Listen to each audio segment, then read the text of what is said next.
Hi అండి. ఎలా ఉన్నారు? బాగున్నారా?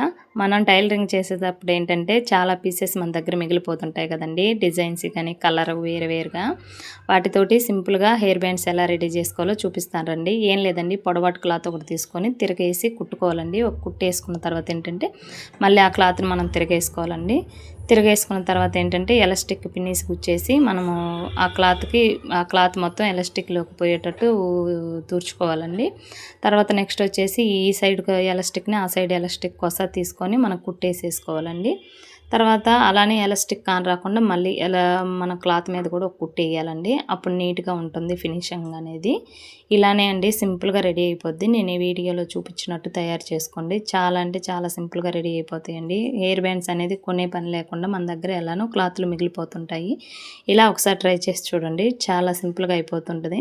నేనేంటంటే నాకు ఒక హెయిర్ బ్యాండ్, అలానే మా పెద్ద పాపకి 2 జళ్ళకు వచ్చేటట్టు 2 హెయిర్ బ్యాండ్స్ చేశానండి నా డ్రెస్ పీసెస్ తోటి. అవి మిగిలి ఉంటే మీరు కూడా ఒకసారి ట్రై చేయండి. వీడియో నచ్చితే లైక్ చేసి సబ్స్క్రైబ్ చేయండి ప్లీజ్.